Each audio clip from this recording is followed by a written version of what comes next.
Merci de nous accorder cet entretien exclusif qui sera, si vous le permettez bien, essentiellement consacré à la question sécuritaire. C'est la suite au constat d'un certain nombre de déclarations et d'agissements allant dans le sens d'une tension sécuritaire réelle ou sournoisement entretenue dans une logique de chaos programmé au Niger et dans notre espace AES par des puissances occidentales, comme nous le savons désormais tous, sponsors du terrorisme au Sahel et en lien avec certains gouvernements africains à leur solde. Monsieur le Président, j'ai envie de vous poser une question toute simple. Que se passe-t-il réellement sur le plan sécuritaire? Parce que les Nigériens ont eu l'impression, dans un premier temps en tout cas, que les aspects géopolitiques liés à la sécurité ont largement évolué en faveur de notre pays et de notre confédération AES. Il ne restait plus que les aspects opérationnels sur le terrain qui sont d'ailleurs pris en charge par nos FDS et les armées de l'AES en général. Nous avons eu l'impression que les Français et leurs alliés semblent avoir bien compris que désormais, nous, Nigériens, avons pris notre destin en main et que notre dignité et notre souveraineté ne seront jamais plus bafouées chez nous. Qu'ils doivent par conséquent changer d'attitude et d'approche envers nous.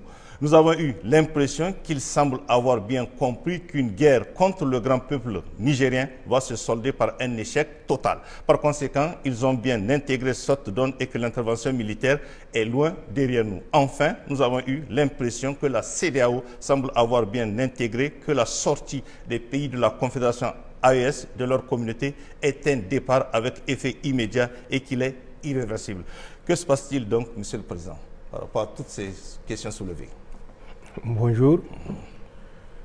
Merci de l'opportunité, une fois de plus, à nous offerte pour nous adresser au peuple nigérien et de façon plus globale au peuple de la Confédération. Ayons d'abord une pensée particulière envers nos forces de défense et de sécurité qui consentent le sacrifice ultime pour garder notre pays libéré, notre pays indépendant désormais. Soyons compatissants envers nos frères civils, victimes également du terrorisme au même titre que nos forces de défense et de sécurité.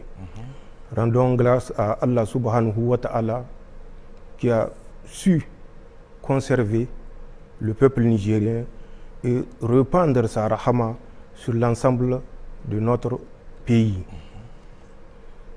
Vous l'avez dit, on a l'impression, on a le sentiment, c'est tout à fait juste. C'est juste puisque le Niger a osé pour la première fois, depuis le 26 juillet 2023, dire qu'il assume pleinement la sécurité de son territoire.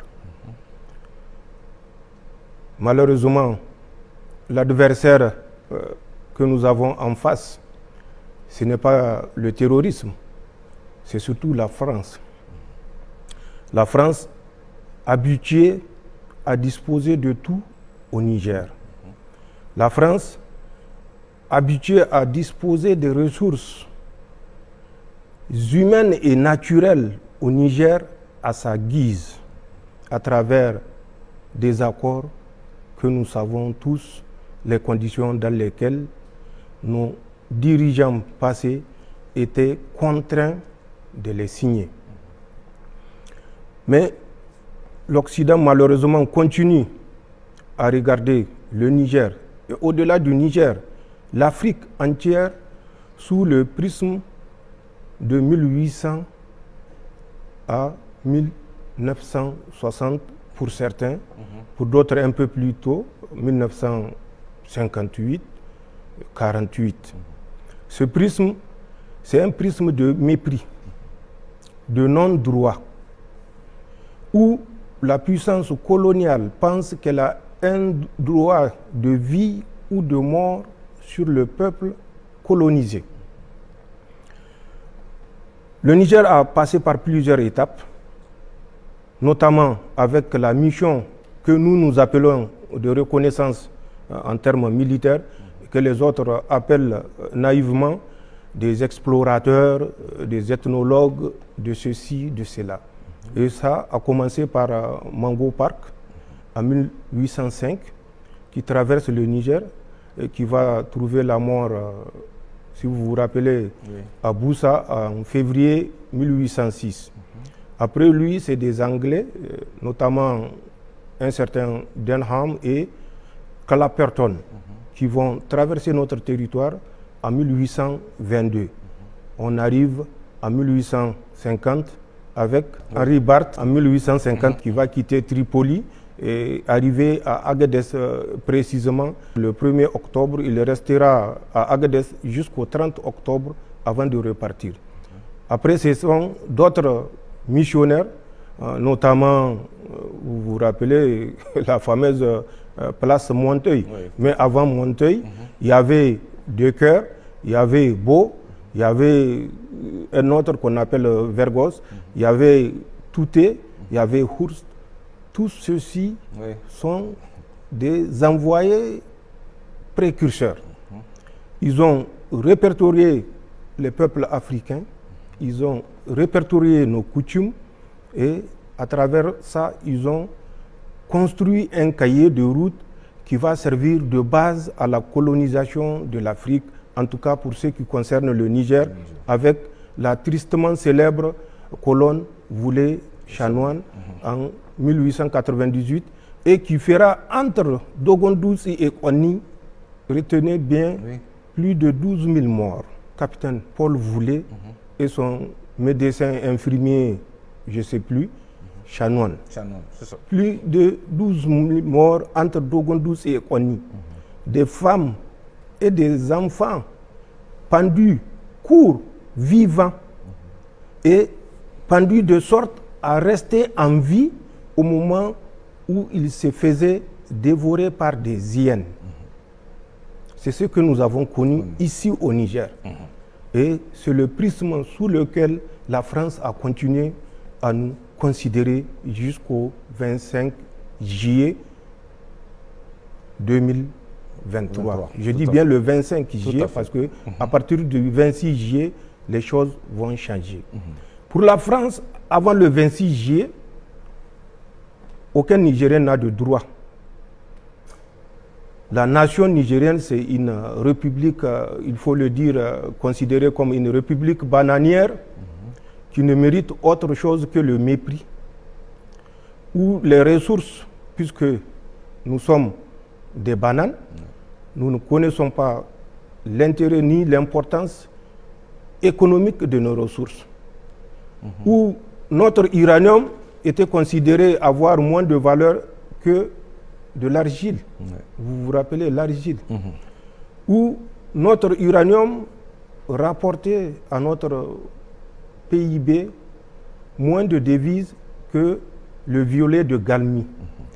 C'est cette situation à laquelle nous avons dit stop qui a créé, je ne dirais pas le mot parce qu'aucun mot ne sera aussi fort pour qualifier la réaction de Macron et de ses sbires français et nigériens, bien sûr, où on nous a prédit le ciel qui tombera sur notre tête, où on nous a prédit un pays qui va s'effondrer en moins de 2 semaines, où on nous a prédit un pays qui, s'il tient tout au plus, c'est 1 mois, où on nous a prédit un pays qui ne peut survivre sans l'aide humanitaire, sans la bienveillance de la France. C'est ce que nous avons démenti et malheureusement, nous sommes au regret de constater que la logique suivie par la France est accompagnée par les autres pays de l'Union européenne qui ne prennent pas de distance pour analyser les faits et rétablir la justice. Mais nous sommes déterminés et c'est en ce sens que notre armée, nos forces de défense et de sécurité monteront en puissance pour prouver que notre sécurité est de notre responsabilité. Et cette responsabilité, c'est un devoir envers le peuple nigérien et nous l'assumerons en toute responsabilité. Voilà ce que je peux dire par rapport à cette première partie. La deuxième partie, effectivement, c'est toujours les événements du 26 juillet qui ont soulevé beaucoup de vagues, mais nous savons où partait notre pays et nous savons que si nous restons les bras croisés, notre pays n'existera plus. Et c'est pourquoi les forces de défense et de sécurité, pour la première fois, en toute responsabilité, ont décidé de s'assumer et de dire que c'est le sang des Nigériens qui sera versé pour le Niger. Aucun Français, même un simple écoulement de la urine, n'a perdu sa vie pendant les 12 ou 13 ans qu'ils ont passés au Niger. Même un seul vélo de l'armée française n'a sauté sur un engin explosif improvisé. Mais comment saurait-il en être autrement, puisque c'est eux-mêmes qui les enterrent avec leur suppôt. Donc nous sommes conscients de ça et nous sommes conscients de nos responsabilités. Nous allons tout faire pour que nos forces de défense et de sécurité soient en mesure d'assumer cette responsabilité en toute dignité et en toute souveraineté. Monsieur le Président, vous avez évoqué la montée en puissance de nos FDS. Comment cela se traduit concrètement? Je viens de le dire, les forces de défense et de sécurité ont consenti d'énormes sacrifices. Il est de notre responsabilité face à la situation et face au génocide programmé par la France et ses acolytes que nous prenions toutes les dispositions pour mettre nos forces de défense et de sécurité dans les meilleures conditions. Mais pour mettre ces forces dans les meilleures conditions, il faut en disposer. Et c'est pour ça, la première étape a consisté à mobiliser, recruter intensément dans les rangs des forces de défense et de sécurité. En un an d'existence, le Conseil national pour la sauvegarde de la patrie a recruté plus de 25 000 hommes, que ce soit au sein des FAN, Forces armées nigériennes, que ce soit au sein de la gendarmerie nationale, que ce soit au sein de la garde nationale, que ce soit au sein de la police nationale. Nous avons recruté plus de 25 000 hommes. Les 25 000 hommes levés, ou pour certains en voie de levée, notamment pour ce qui concerne la force de protection et de développement, il fallait mettre un minimum de moyens matériels à leur disposition. Et pour ce faire, ce que nous avons dépensé, c'est plus de 150 milliards de francs CFA pour équiper, d'une part, et payer les arriérés que nous avons trouvés sur du matériel que le régime déchu avait pris à crédit, je le dis et je le répète, et que nous sommes, par devoir et par continuité de la République, nous sommes amenés à effacer les ardoises. Et nous l'avons fait, mais sachez que ce n'est pas facile. Ce n'est pas du tout facile dans un pays où, tenez-vous bien, les simples Toyota sont interdites d'être vendues au Niger. Et ça, c'est la France, accompagnée par certaines puissances occidentales, qui ont demandé expressément de ne pas vendre au Niger une aiguille qui puisse tirer sur un terroriste. Et ce sont ces mêmes pays qui viennent nous parler de droit, de légitimité, de protection. Et tout ce tapage que vous voyez s'inscrit dans ce sens.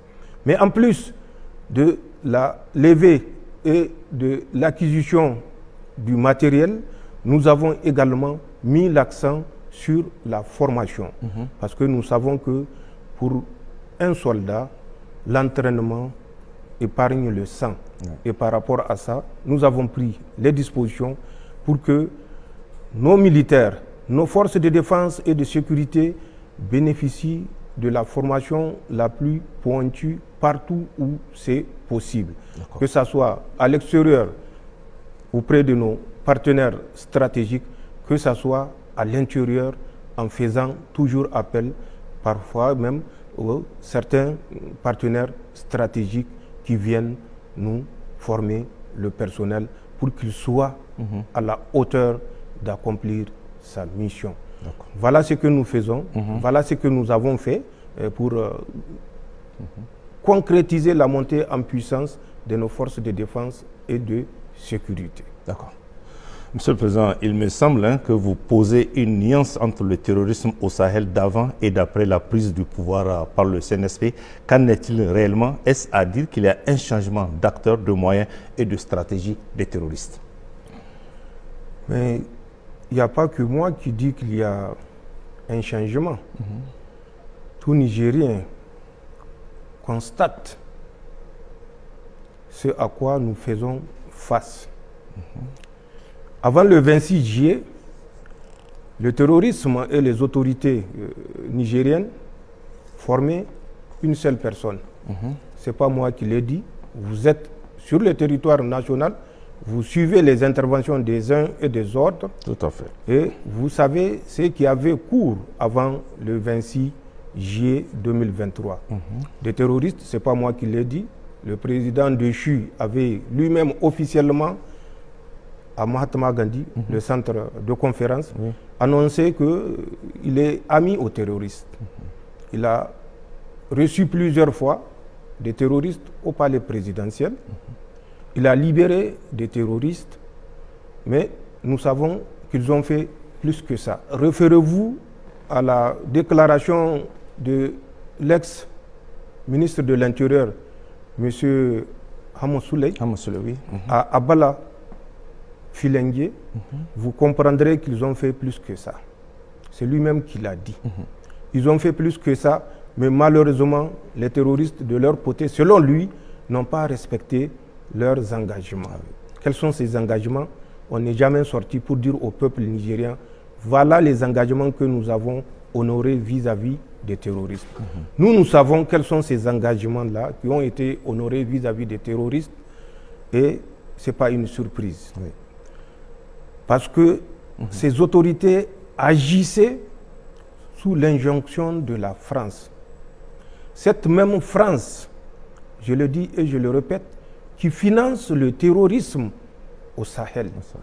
Cette même France, tenez-vous bien, qui aujourd'hui, à l'heure où je vous parle, a déversé plusieurs milliards de francs CFA dans le lit du lac Tchad, entre les mains de Boko Haram, El Bakoura, de l'État islamique dans les provinces de l'Afrique de l'Ouest, aux ordres d'un certain Abou Moussa al-Barnawi, au niveau de Sokoto, au Nigeria, de Sokoto, Zamfara, Kebbi, à l'intérieur du Bénin et dans la région de Tamou, Torodi et un peu plus loin. Les milliards de dollars qui sont en possession de ces mouvements terroristes et de leurs sponsors locaux, bien sûr, dépassent tout ce que vous pouvez imaginer être disponible dans les réserves et de l'Afrique centrale, qui utilise le CFA, bien sûr, et de l'Union monétaire ouest-africaine. Les terroristes possèdent suffisamment de financement puisque le CFA est fabriqué par la France. Et la France a le soutien de l'Union européenne de fabriquer autant de CFA qu'elle veut, tant que ce n'est pas les euros ou les dollars. Les CFA, quel est le pays africain qui fabrique les CFA? Qui a la planche à billets? C'est la France. Donc, c'est pour vous dire, le financement dont bénéficient ces mouvements terroristes est un changement majeur entre ce qui s'est passé au temps du régime déchu et ce qui se passe depuis le 26 juillet 2023. En plus du financement, il y a l'acquisition du matériel. L'acquisition du matériel, que ce soit également dans le lit du lac Tchad, que ce soit dans la région de Sokoto, que ce soit dans le nord Bénin, notamment dans le parc W, région de Porga, que ce soit dans la Pendjari, également, qui est une autre forêt, toujours à l'intérieur du Bénin, mais cette fois-ci frontalier avec le Togo. Togo, tout à fait. Que ce soit ici, à l'intérieur de notre territoire nigérien, que ce soit à l'intérieur du territoire burkinabé. Et des gens sont désignés et sont les points focaux des terroristes qui assurent la formation des terroristes à l'international. Il y a des centres d'instruction des terroristes dans un pays de l'Afrique centrale. Il y a des centres d'instruction des terroristes au sein de W côté Bénin par les forces spéciales françaises qui sont à Porga. Vous marchez 315 degrés sur 2 km, tout au plus, vous tomberez sur leur position à partir de Porga, que ce soit dans le Pendjari. Et les autorités du Nigeria sont au courant. Je vois toute une tempête dans un verre d'eau, mais il faut plutôt reconnaître nos erreurs et éviter de jouer au jeu de l'Autriche qui se cache la tête quand elle voit le danger, en oubliant que la tête n'est que le 1/100 de son corps. Tout à fait. Au Nigeria, je le dis pour que ça ne donne sujet à aucune interprétation possible, Ahmed Aboubakar Rufai, qui était le responsable de leur DGDSE qu'ils ont appelé National Intelligence Agency, et qui a été remplacé récemment en août, était le point focal pour la formation, l'acquisition, le financement du terrorisme, l'acquisition du matériel. Au Bénin, le ministre de l'Intérieur, il n'a qu'à répondre à la question en fin septembre. D'accord. La commande de plus de 100 drones qu'ils ont lancés à travers un autre national, plus de 100 drones en Chine, les types DJI Matrix T-Mal, zoom 1200 à 1500 mètres, portée 15 à 30 km, selon le signal. Il n'a qu'à répondre où sont ces matériels, ce n'est pas au profit. Et c'est des matériels, des drones option militaire avec vision nocturne. Ce matériel a été distribué à des terroristes qui sont dans le Sokoto, le Zamfara, le Kébi, des terroristes qui sont dans le W, en collaboration avec les forces spéciales françaises, des terroristes qui sont dans notre zone du Gourma, et certainement au Burkina et plus loin au Mali, puisque nous avons suivi la répartition et ces individus n'ont qu'à répondre à leur peuple de la destination de ce matériel commandé que nous sommes prêts à prouver si besoin est. Mais je vous ai cité leur nom pour que personne ne pense que ce que nous disons, c'est juste pour nous dérober de nos responsabilités. Nous ne sommes pas habitués à nous dérober de nos responsabilités. Nous allons assumer nos responsabilités. Donc ces terroristes actuellement bénéficient de soutien matériel, soutien financier et soutien en formation de la part de la France, avec bien sûr la bienveillance des autres puissances occidentales. Parce qu'il suffit qu'ils disent à la France d'arrêter, je suis sûr que la France va arrêter. Mais puisqu'ils sont complices et que le Niger mérite une correction, il faut bien sûr encadrer les terroristes pour que, en fin de compte, le Niger tombe et qu'on prouve au monde, à l'Afrique et aux Nigériens en particulier, que nous ne sommes pas dignes de toute autodétermination, nous ne sommes pas dignes de nous assumer et que nous sommes que des incapables. Mais Allah subhanahu wa ta'ala est avec le véridique et Inch'Allah, ils vont échouer. D'accord. Monsieur le Président, c'est quand même grave hein, ce qui se passe. Mais qu'en est-il dans les détails de cette stratégie de déstabilisation pour que les Nigériens et le monde entier comprennent de quoi il s'agit? La stratégie de déstabilisation, elle est simple. Elle consiste, dans un premier temps, comme je l'ai dit, à financer, à équiper, à entraîner et à positionner des mouvements terroristes le long de la frontière de la Confédération. Pas seulement du Niger, mais de la Confédération. Parce que l'objectif étant la dislocation de la Confédération. En ce sens, qu'est-ce qu'ils ont fait? Les Français, avec bien sûr l'accompagnement de l'Union européenne, qui reste, malgré l'évidence, accrochés à la politique meurtrière et folle des autorités françaises, les Français ont positionné déjà le 25, je dis bien le 25, la nuit du 25 au 26 octobre 2023, du matériel dans le bassin du lac Tchad. Au moment où il s'est replié, où il s'est désengagé du Niger, en passant bien sûr par la voie terrestre qui nous liait avec la République sœur du Tchad. Oui. Ils ont pris contact avec les terroristes.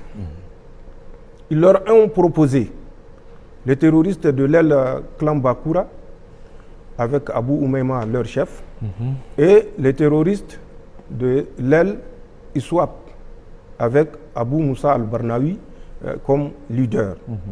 Ils leur ont proposé le financement, l'entraînement, l'équipement, à condition que ces mouvements acceptent d'aller en guerre contre la République du Niger, à condition que ces mouvements acceptent aux troupes françaises d'occuper le bassin du lac Tchad, certaines îles que nous connaissons, mais que nous tairons le nom pour des raisons évidentes.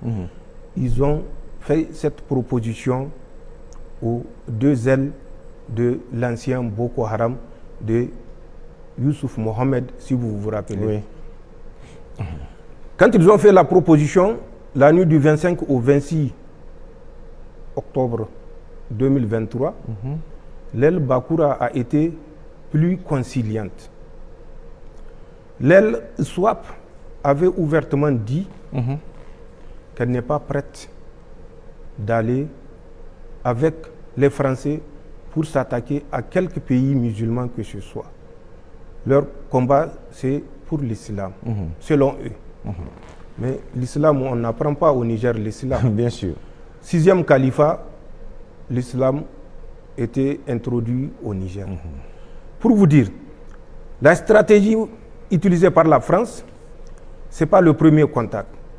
Ils ont continué et ont gardé la permanence des contacts avec ces mouvements terroristes.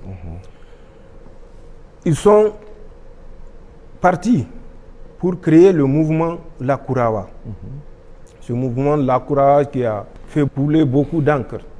Mais nous avons, et comme je l'ai dit, Dieu est avec le véridique. Bien sûr. Nous avons eu, à travers des opérations spéciales conduites, à interpeller des chefs terroristes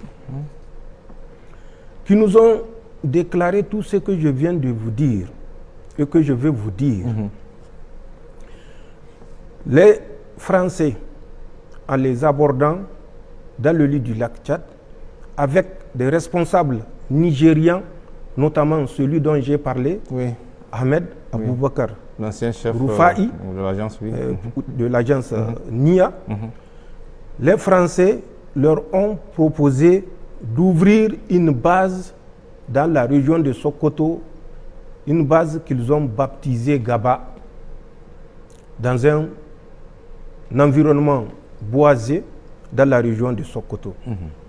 C'est en mars 2024, mars de cette année. Oui, tout à fait, 2024. Ils leur ont proposé, une fois cette base ouverte, c'est de faire la jonction entre l'État islamique au Grand Sahara qui opère au Mali, la jonction avec les éléments terroristes de ISWAP qui sont dans le bassin du lac Tchad. Je dis bien ISWAP, pas Boko Haram, Bakura. Ensuite, il y a une aile terroriste qu'on appelle Ansarul. Quand nous avons eu cette information, nous avons pensé que le Nigeria était le Nigeria. Nous avons appelé Ahmed Aboubakar Rufai pour lui faire part de l'intention qui se dessine dans le sens de l'ouverture d'un front Lakurawa dans le Sokoto et dont la base sera composée de l'État islamique au Grand Sahara qui opère dans le nord Mali, de Ansarul qui opère à l'intérieur du Nigeria et de ISWAP. C'est une branche de l'État islamique, mais qu'ils appellent la Daoula des îles, et qui est sous les ordres, comme je l'ai dit, d'un certain Abou Moussa al-Barnawi, qui est le fils de Youssouf Mohamed. Son vrai nom, c'est Habib. Donc, avec les combattants de ces structures-là, voilà l'intention que la France a d'ouvrir un autre front. Nous l'avons fait parce que nous avions pensé que le Nigeria était sincèrement engagé dans la lutte antiterroriste. Nous avons permis aux agents nigériens de prendre contact avec les terroristes que nous avons arrêtés, les chefs terroristes des émirs. Ce n'est pas un, ce n'est pas deux, ce n'est pas trois, qui nous ont tous rapporté la même chose. Nous l'avons appelé, son équipe est venue, la DG2SE a mis à leur disposition les moyens roulants, les a pris en charge pendant près d'une semaine pour qu'ils mènent les investigations et découvrent. Malheureusement, nous regrettons de l'avoir fait puisque nous avons compris que ce débriefing a conduit certains émirs à se braquer parce que le message qui leur a été passé était un message de fourberie, de tromperie, de duplicité. La France ne s'est pas arrêtée à ça. La France a continué. Ensuite, dans les bassins du lac Tchad, qu'est-ce qu'ils ont fait? Après la rencontre du 25 au 26 octobre, ils sont revenus dans la nuit du 10 au 11 janvier pour débarquer un lot important de matériel, armement et autres au profit des terroristes El Bakura. Le 29 janvier, plus tard, ils reviendront sur une île qu'on appelle Bourtungur, Bourtungur qui est à 10 km à l'est de Bosso, où les terroristes étaient réunis pour la circonstance. Toutes les armes jugées être vétustes par les Français ont été remplacées. Les armes individuelles AK-47, que ce soit les armes collectives et les équipements, notamment à travers la fourniture des mines. Tenez-vous bien, même des mines antipersonnelles, alors que l'usage est officiellement interdit et que la France est signataire de cette interdiction. Ils les ont dotés de ces armes-là. Ils les ont dotés des armes anti-chars, donc des mines. Ça s'est passé le 29 janvier 2024. Plus tard, ils sont revenus et ça ne fait que monter en surenchère. En novembre, octobre d'abord, le 16 de cette année, ils sont revenus avec d'importantes sommes d'argent. Nous l'avons annoncé dans un éditorial qu'ils ont toujours en gage de leur volonté et pour prouver au mouvement Boko Haram qu'ils sont sincères dans leurs relations et qu'ils ont promis l'équipement, non seulement, mais la fourniture des vedettes. C'est des pirogues, oui. Les vedettes des pirogues avec moteur, mais pas des pirogues, hein. C'est des vedettes conçues pour le déplacement sur la mer ou toute étendue d'eau. D'accord. Ils ont promis 100 vedettes au mouvement Boko Haram. Le 7 novembre, ils sont revenus avec, tenez-vous bien, pour l'aile Bakura, 1 milliard de francs CFA. Pour l'aile réticente de ISWAP, ils ont promis 4 milliards de francs CFA s'ils acceptent seulement que les Français s'installent définitivement dans leur zone d'influence à l'intérieur du Nigeria. Puisque c'est une zone où j'ai servi et je connais particulièrement toutes les îles du bassin du lac Tchad, que ce soit du côté du Niger, que ce soit du côté du Nigeria, que ce soit du côté du Tchad. Nous avions manœuvré à pied pendant des mois en 1996 et en 1997. Donc c'est une zone que je connais parfaitement. Ils ont promis, si ISWAP accepte qu'ils s'installent, 4 milliards de francs CFA à l'État du Nigeria. Ils ont promis une somme. Je laisse le monopole au président Tinubu de dire combien les Français lui ont proposé pour s'installer dans l'État du Borno.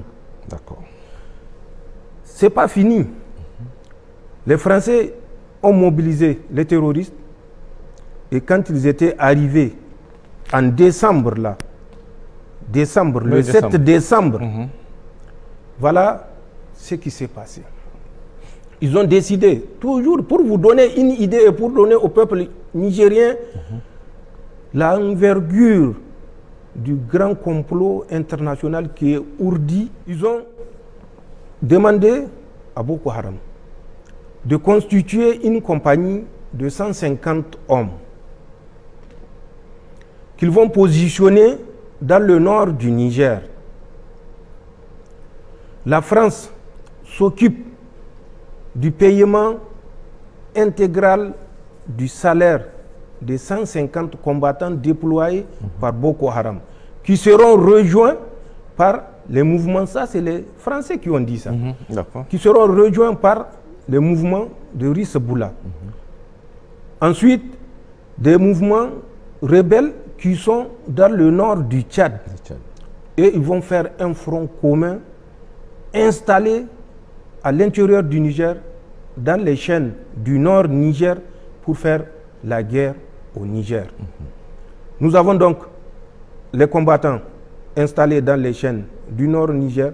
Nous avons les combattants installés dans le bassin du lac Tchad par la France. Nous avons les combattants Lakurawa. Nous savons comment ils ont été mis en place, je vous l'ai dit, installés dans la zone. Vous prenez de Sokoto jusqu'au Kébi, Gaba, Koyambana, Paouni, Sarma, Baraya, Tangaza, Haske 1, Haske 2.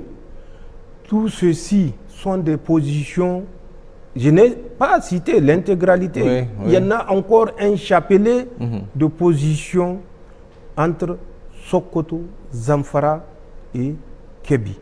Notamment Kaïji, qui est une forêt également, où ils ont également des éléments Lakurawa, notamment les deux super camps. Je crois que, puisque nous avons dénoncé, le chantier a été arrêté, où les Français avaient l'intention à Gidankata et puis Gigani de construire deux super camps où ils vont stocker du matériel que les terroristes qui sont dans la forêt de Sarma seront chargés particulièrement de récupérer et acheminer une partie dans le nord Mali. Nous avons à l'intérieur du Bénin, c'est une ceinture, suivez bien la description que je suis en train de faire. D'accord. Dans le nord Bénin, nous avons Porga, nous l'avons dit, nous l'avons répété. Les forces spéciales présentement en Afrique sont dans 2 pays. Un pays ouest-africain et un deuxième pays ouest-africain qui est le Bénin. Donc 2 pays de l'Afrique de l'Ouest, ils se reconnaîtront.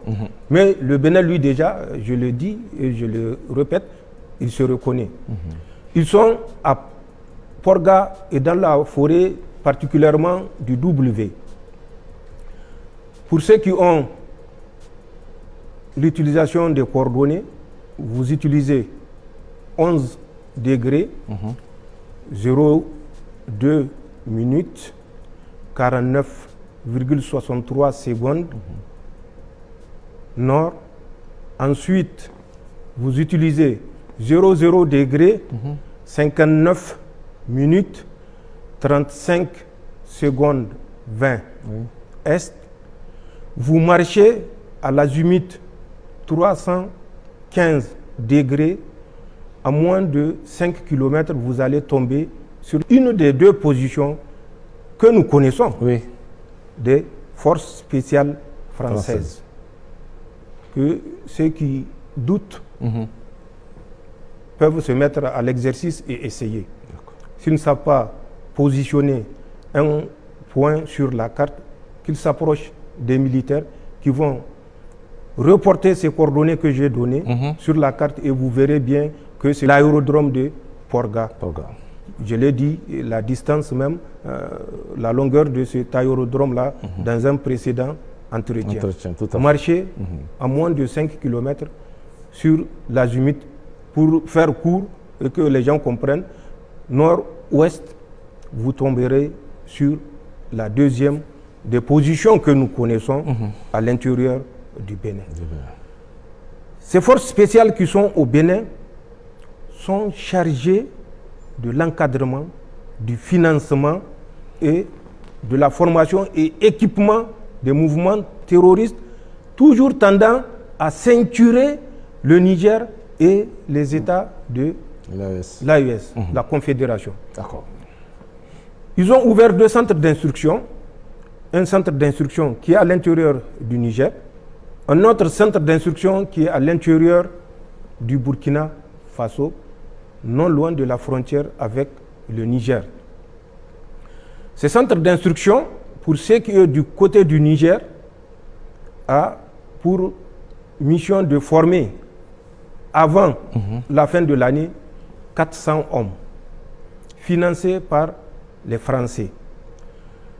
Le financement est déjà acquis et le terroriste responsable du centre d'instruction qui est sur le territoire nigérien, c'est une fratrie, 2 frères pour être plus précis, un certain Souley Yero et son frère Ali Yero. Souley Yero est parti à la rencontre des forces spéciales françaises dans le mois de novembre. Il a perçu suffisamment de centaines de millions, pour ne pas dire de milliards, de francs CFA, je le répète, qu'il a ramené pour assurer la gratification de ces 400 terroristes dont le recrutement et le financement est assuré par la France à travers les forces spéciales positionnées à l'intérieur du Bénin et dont j'ai donné les coordonnées géographiques. Tout à fait. L'argent qu'il avait ramené sera utilisé comme suit. Les 450 terroristes qui sont recrutés auront chaque semaine, si le programme est respecté, 50 000 francs. Par semaine. Par semaine. Et c'est la France qui paye. Et c'est le CFA qui paye. Ce n'est plus le CFA, c'est le CFRA. Communauté financière française. Puisque ça n'a rien d'Afrique. C'est la France qui paye et la France, ça ne lui coûte rien du tout de dépenser des CFA. Le centre d'instruction qui est du côté du Burkina, également, nous n'avons pas certes l'effectif, mais bénéficiera des mêmes avantages que le centre d'instruction qui est basé sur notre territoire. Mais avant, il est important de le rappeler, en mai, première quinzaine du mois de mai 2024, les Français avaient à un certain moment fait courir la rumeur, le temps de se rendre compte que c'est une bourde, et ils se sont tués. Ils avaient annoncé, à travers toujours leurs médias maléfiques, que les autorités nigériennes, du Niger, nigériennes, pas nigériennes, bien sûr, nigériennes, auraient envoyé des terroristes à l'intérieur du Bénin pour kidnapper des Occidentaux, précisément un Canadien et puis un Danois. Ils se sont rendus compte que c'est une bourde, puisque c'est des instructeurs qu'ils avaient recrutés eux-mêmes. Maintenant, pour faire avaler le boa aux Africains, c'est le voleur qui crie au voleur. Ils se sont rendus compte que ça ne les sert pas. Et nous avons suivi ces deux otages entre parenthèses. L'évolution, je l'ai dit lors d'un entretien précédent, également de ces deux otages sur le terrain. Ces deux otages ont été mis à la disposition d'un certain Jafar Diko, qui est émir. Ces deux otages, entre parenthèses, avaient pour but de former dès lors les mouvements terroristes. Je vous parle de mai 2024. Quand ils ont fini la formation sur la position de Jafar Diko, alias Abou Mahmoud, ils ont été récupérés par un certain Sombo Doktoro, qui n'est autre que le gendre de ce Jafar Diko, accompagné d'un certain Habib Djoul, je le répète, je l'ai déjà dit. Ils les ont récupérés, ils les ont ramenés toujours du côté du Burkina, dans la ville de Déou. Nous suivons leur mouvement, nous étions informés au jour le jour de leur mouvement, au jour le jour de ce qu'ils dispensent comme cours au profit des terroristes, et au jour le jour de la progression de leur macabre plan. La boucle n'est pas bouclée pour les Français. En Côte d'Ivoire, en août 2024, le 6 août précisément, les anciens Nigériens des anciens Nigériens, vous dites? Oui, des anciens Nigériens. Vous avez suivi la déchéance de leur nationalité. Je reviendrai là-dessus, sur certains experts qui polémiquent sur cette déchéance de nationalité. Donc, ont été convoqués à une réunion à Abidjan. 8 représentants des déserteurs nigériens, des fuyards nigériens, étaient arrivés à Abidjan le 6 août. La rencontre qui devait avoir lieu le 8 du mois d'août était une rencontre de haut niveau. Elle s'est tenue à Jacquesville, c'est toujours non loin d'Abidjan, en Côte d'Ivoire. Pour les autres de moindre importance, ils ont participé à la rencontre du 7.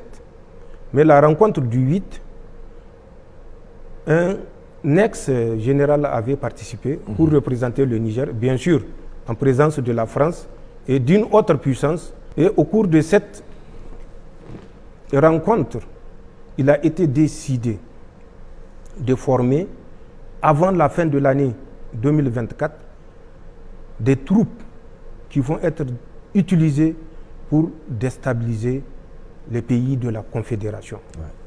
Cette formation aura lieu du 2 octobre au 15 novembre au 43e Bima, le fameux camp que les Français auraient remis généreusement, sans tambour ni trompette, aux Ivoiriens.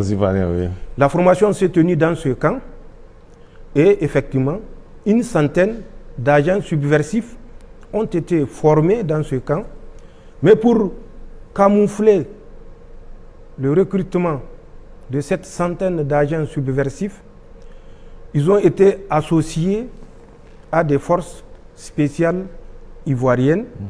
Ils ont été associés à la garde républicaine ivoirienne.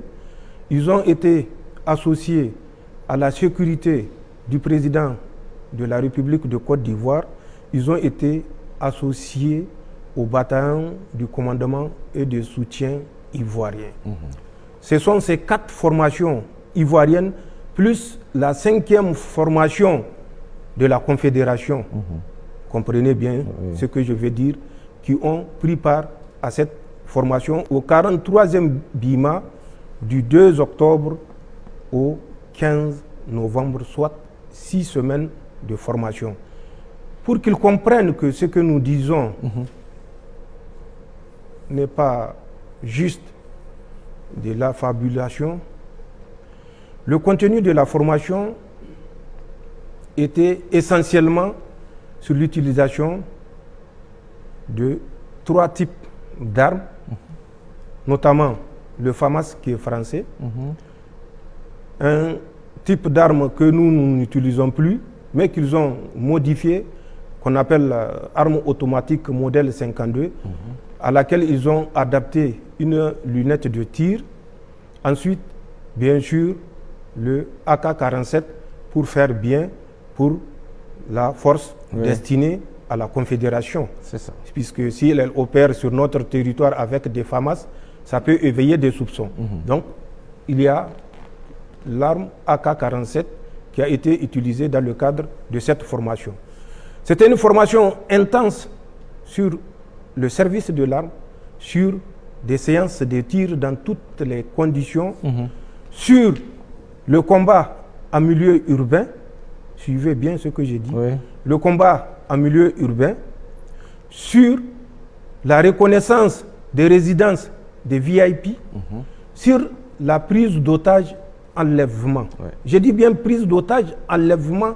Des forces ont été formées et entraînées pendant 6 semaines à ce métier par les forces spéciales françaises.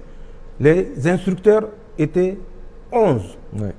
6 étaient venus de la métropole et 5 étaient des instructeurs du 43e BIMA. Sur les 5 instructeurs du 43e BIMA, il y avait des Ivoiriens d'origine, mais qui ont la nationalité française, qui sont des instructeurs au nom de la France, puisqu'ils sont des Français. Tout à fait. C'est la boucle de l'encerclement, non seulement du Niger, mais de la Confédération. Voilà ce que la France est en train de faire, malheureusement, et nous sommes au regret de le constater, avec l'accord, malgré les démentis hypocrites des chefs d'État africains, des responsables africains, tout simplement parce que pour eux, le sang versé dans la Confédération, s'il leur permet de faire un 2e ou un 3e mandat ou un 4e, n'est pas une perte. Tout à fait. Ce n'est que du profit. D'accord. Imaginez le machiavélisme qui anime ces gens qui pensent œuvrer pour le bien de la CEDEAO. De quelle CEDEAO parle-t-on en réalité? Voilà le dispositif d'encerclement que la France a mis en place pour nuire au Niger. Je le répète, au nord Niger, le dimanche, une colonne a quitté Tinzaoten, 30 véhicules pour se diriger vers ce point. Mais nous les surveillons et nous allons en définitive découvrir quel est ce point où ils vont faire jonction. Dans le bassin du lac Tchad, où ils ont acquis l'autorisation de Boko Haram, El Bakura, où ils ont du matériel et du personnel. À date, les Français sont à plus de 500 dans le bassin du lac Tchad. J'ai dit bien dans le bassin du lac Tchad, pas à l'intérieur exclusif du territoire du Tchad, non, dans le bassin du lac Tchad, plus de 500. La seule difficulté pour eux, c'est ISWAP, je l'ai dit, qui n'est pas encore convaincu, mais lui-même, pour l'installation, il est d'accord, c'est pour prendre part aux actions offensives contre des pays musulmans qu'il n'est pas d'accord. Nous l'avons répété, Sokoto, ce qui se passe, de Sokoto jusqu'à Kébi, je vous ai cité quelques points. La liste est plus longue, et ça, c'est au su et au vu des autorités du Nigeria, puisque je vous ai dit, nous avions à l'époque appelé Ahmed Aboubakar Roufaï pour lui notifier.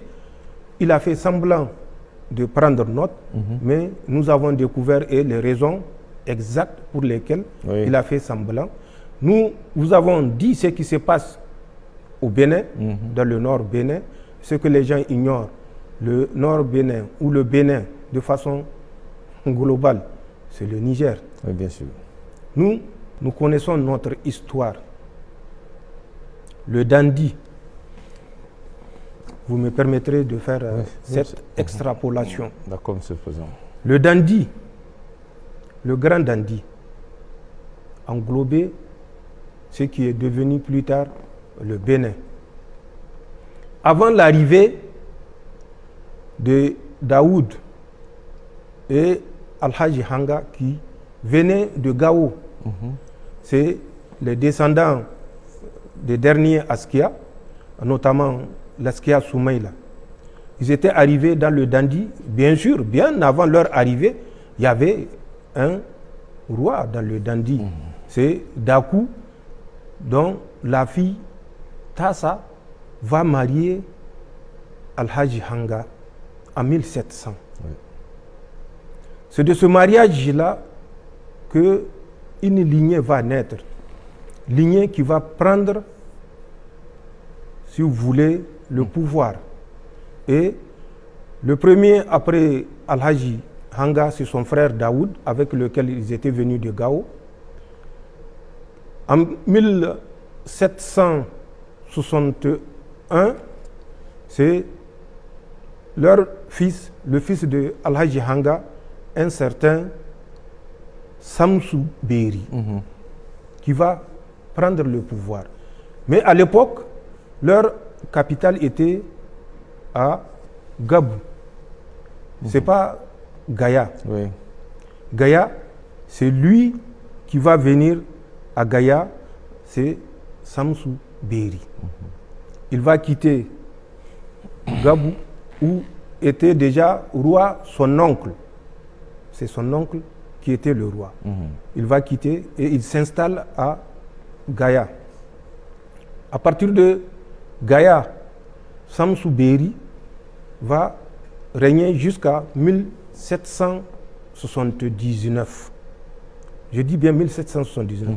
De 1761 à 1779, c'est Samsou Beri qui était le roi du dandy. Mais avec comme capitale Gaïa, puisque son oncle, Dizi il s'appelle, avait finalement abdiqué au profit de son neveu Samsou Beri. Samsou Beri préparait une opération pour repartir, prendre la revanche, parce que pour lui, ses arrière-grands-pères ont été expulsés de Gao. Il était dans les préparatifs, puisque c'est quelqu'un quand même qui a guerroyé et qui a rétabli la grandeur du dandy. Il était dans les préparatifs d'une guerre contre le Gao quand il décéda. Il sera remplacé par un certain Hargani. Hargani va prendre le pouvoir, succéder à Samsou Beri de 1779 à 1793. Il sera renversé par son neveu qui s'appelle Fodi Maïrounfa. Fodi Maïrounfa renverse son oncle Hargani en 1793. Une guerre civile va s'en suivre de 93 à 98. Guerre au cours de laquelle, malheureusement, Hargani sera tué. Et quand Hargani sera tué, sa famille va traverser le fleuve et s'installer à Karimama pour former la deuxième royauté à Karimama, mais qui reconnaît quand même la souveraineté de Gaïa. Cette famille va former l'aile. Plus tard, Fodi Maïroumfa aura des difficultés avec un de ses oncles, Samsou Kaina, également, qui va rentrer en conflit avec Fodi Maïroumfa, et suite à la confrontation inévitable, les descendants de Samsou Kaina vont dans un premier temps rejoindre la famille de Hargani à Karimama avant que la localité de Madekali, 20 km de l'autre côté, à l'intérieur du territoire béninois. Et c'est là où sera la troisième lignée, et le Dandi sera réparti en 3 principautés, mais dont la souveraineté est du Dandi côté Gaïa. Donc la famille de Samsou Beri, à travers son fils Fodi Maïroumfa, qui va décéder en 1805, restera à Gaïa. La famille de Hargani, qui a traversé et s'installé à Karimama, va régner à Karimama, et la famille de Samsou Kaina, qui a, à partir de Karimama, continué sur Madekali, va régner à Madekali. D'accord. Et c'est ce qui s'est passé, et c'est l'histoire. Mais avant ça, vous avez connaissance de 1505 avec Askia Mohamed, le Bariba, et tout le reste du Bénin. Nous sommes frères.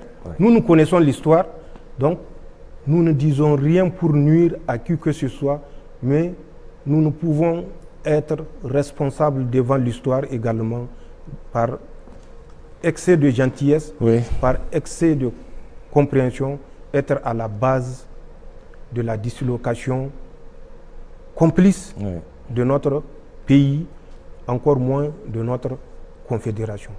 Donc, c'est les manœuvres initiées par la France à travers le positionnement de ces mouvements terroristes dans le nord Niger, dans le bassin du lac Tchad, dans le Sokoto, le Zamfara, le Kébi, et dans le nord Bénin à travers les forces spéciales. Et puis cette dernière formation dont je vous ai parlé, et qui a eu lieu du 2 octobre au 15 novembre au 43e BIMA, et dont l'aboutissement a été la formation une centaine d'hommes au profit de la Confédération, et qui vont s'occuper de la Confédération au moment opportun. Et c'est ça l'objectif du 15 décembre qui n'a pas été atteint. Et vous comprendrez bien quel est le motif à la rencontre du 15 de ce mois. Nous sommes en décembre, et la prorogation des 6 mois. 6 mois que la CEDEAO. L'objectif n'a pas été atteint.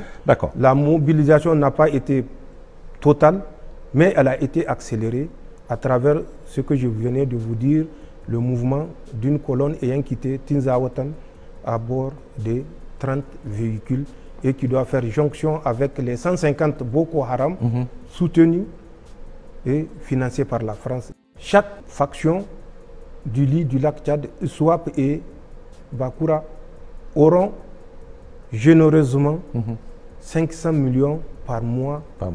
Oui, par mouvement.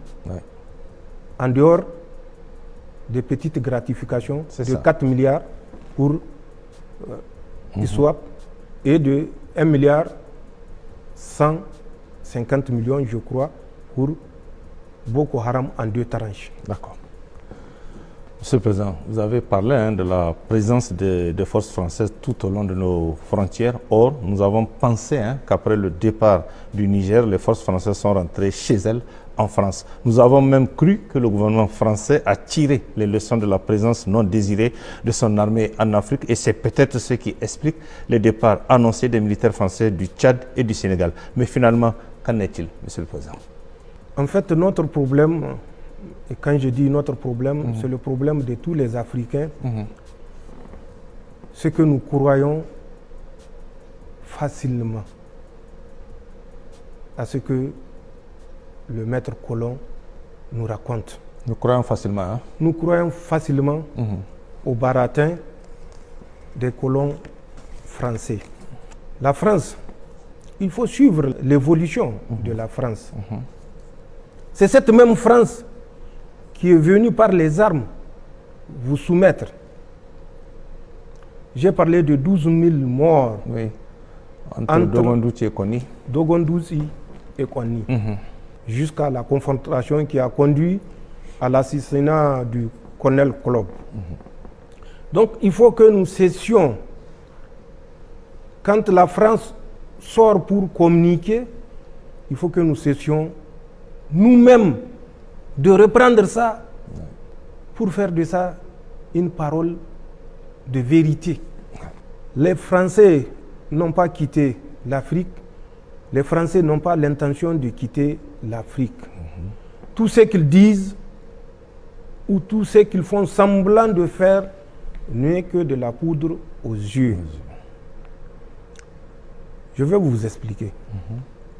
Et rappeler, puisque je l'ai déjà abordé là également, en août, le 2 août, lors de notre avant-dernier entretien. Tout à fait. Mais malheureusement, comme je l'ai dit, nous oublions vite.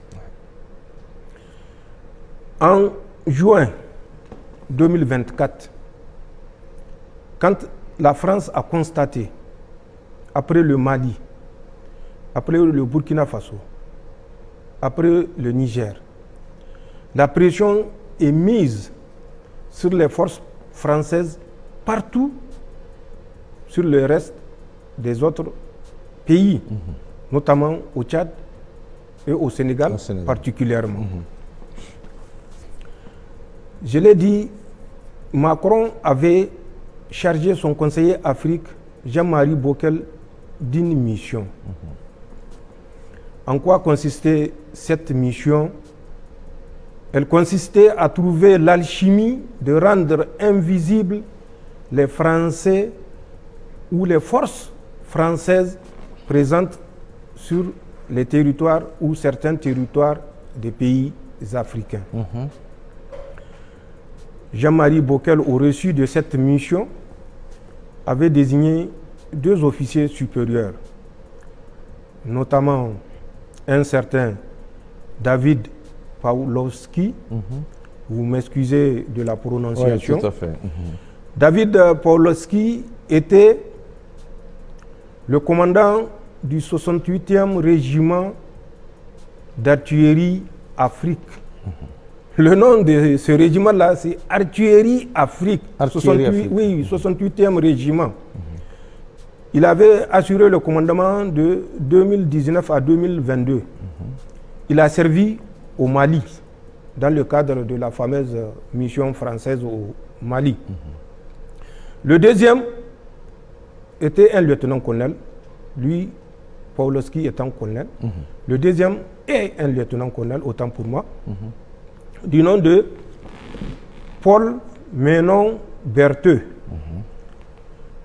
Paul Menon Bertheux était le commandant du centre d'instruction des équipages de transport de l'armée de l'air française. Il fut également l'aide de camp de l'ancien Premier ministre, Édouard Philippe.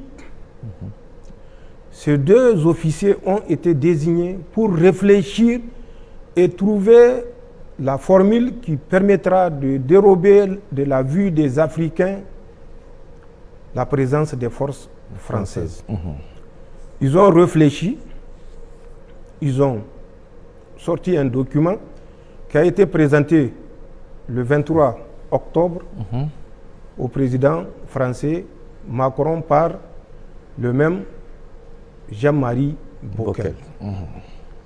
En quoi consiste la grande trouvaille? Elle consiste, à l'instar des États-Unis, puisque les États-Unis ont un commandement pour l'Afrique, la France également. Ils n'ont d'ailleurs jamais inventé ou créé quoi que ce soit, tant qu'ils n'ont pas triché. La France a également trouvé son commandement pour l'Afrique. Ce commandement pour l'Afrique n'est une autre astuce que le redéploiement des troupes présentes et mieux supplémentaires sur les territoires africains. En quoi faisant? Le commandement pour l'Afrique, en plus des bases qui sont au Tchad, en Côte d'Ivoire, au Gabon, au Sénégal, je ne parlerai pas de Djibouti, puisque Djibouti, c'est beaucoup d'autres puissances qui sont là-bas. Les Français vont dire, bon, vous voyez, le Niger ne nous aime pas, ils disent que nous sommes en Djibouti. Oui, donc, je leur fais cadeau de Djibouti, et pour me concentrer sur ces quatre-là, ces forces-là, on va faire croire aux Africains qu'elles ont été désengagées. Et pour ce faire, ils ont annoncé au Tchad, ils ont 1000 hommes. 1000 hommes, j'ai dit bien 1000 hommes. Or, comme nous le savons, plus de 1300 de leurs 2000 hommes désengagés du Niger sont restés au Tchad. Ceux qui sont partis par la voie routière, c'est nous qui les avons escortés jusqu'à la frontière à Daboa. Donc nous connaissons leurs effectifs, ils sont plus de 1300. Et à cela s'ajoute déjà à peu près 10 000 hommes repartis sur les camps saturés de N'Djamena, de Faye à Larjo et de Abéché. Et tout cela, on ne fait qu'à que de 1000 hommes sur les 11 000 et quelques. Et de ces 1000 hommes, 600 à 700 vont être désengagés. Mais le désengagement, ne vous y trompez pas, c'est un vol de jour avec un atterrissage de nuit. Mais pour revenir toujours et pour aller un peu plus vite, au Gabon, ils ont prévu également de réduire leurs effectifs. C'est le cas également au Sénégal. En Côte d'Ivoire, ils n'ont pas prévu de réduire les effectifs. La remise du 43e BIMA, c'est juste une formalité. D'accord. On vous restitue le 43e BIMA, mais les soldats français qui sont dans le 43e BIMA seront redéployés dans les autres positions occupées par l'armée française à l'intérieur du territoire ivoirien. Donc c'est ça la grande trouvaille du commandement pour l'Afrique. Mais mieux, ils ont désigné 6 pays où ils vont déployer des forces spéciales ou des forces particulières, pour ne pas dire forces spéciales. Ces 6 pays de l'Afrique, ce n'est pas moi qui le dis, c'est dans le rapport que Jean-Marie Bockel a présenté le 23 octobre à Emmanuel Macron comme stratégie pour rendre les Français, militaires français, invisibles en Afrique. 6 pays, notamment la Guinée, où ils ont déjà une force spéciale, le Bénin, où ils ont une force spéciale également. Ensuite, le Congo, c'est leur projet. Le Congo-Brazzaville, où ils vont déployer un contingent français. La République démocratique du Congo, ils vont également déployer un contingent français. La Mauritanie, où ils vont déployer un contingent français. Le Cameroun, où ils vont déployer un contingent français. Il faut que ça soit clair. En dehors du Bénin et de la Guinée, où c'est confirmé la présence des forces spéciales françaises, les autres pays, je parle du programme commandement pour l'Afrique et ce que les Français ont prévu.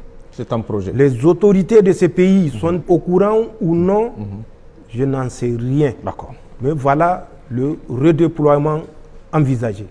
Ensuite, pour les pays anglophones, le Ghana et le Nigeria. Ils ont présentement, et c'est à travers cette cellule qu'ils sont en train de nous nuire, ce qu'ils appellent une mission de défense. Cette mission de défense va évoluer toujours conformément à la grande trouvaille en détachement de liaisons interarmées qui sera d'un effectif de 100 à 150 hommes par pays. Donc le Ghana et le Nigeria. Ce détachement de liaison interarmée aura pour mission, en cas de crise dans un pays, de servir de pont aux troupes françaises qui seront déployées dans ce pays en crise. Toujours à revenir pour jouer ce jeu de la gendarmerie nationale africaine. En dehors du Ghana et du Nigeria, où ils vont évoluer de la mission de défense en détachement de liaison interarmée, ils ont également prévu 3 autres pays qui sont la Tanzanie, la Namibie et le Botswana. Le commandement pour l'Afrique va déployer des militaires français en Tanzanie, en Namibie et au Botswana.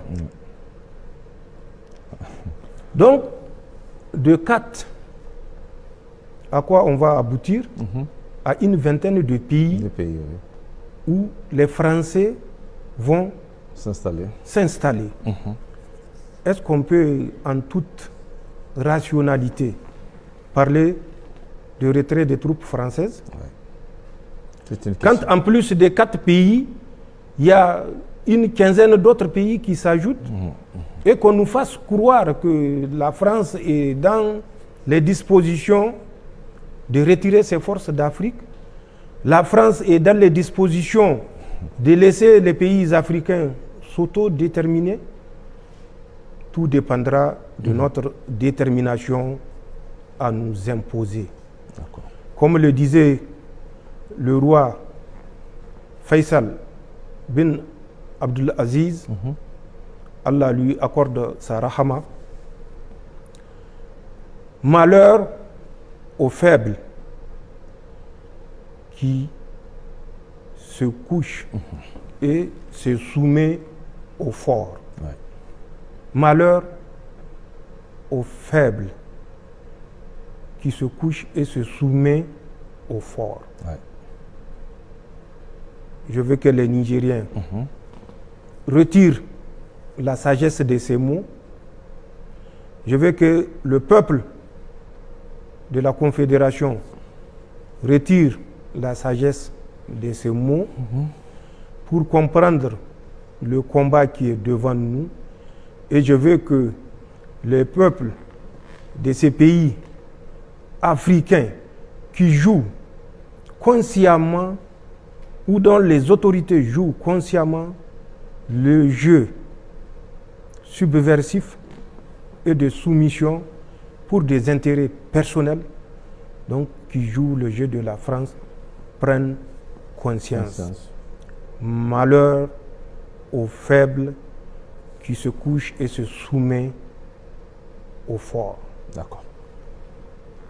Voilà ce que le redéploiement veut dire. D'accord.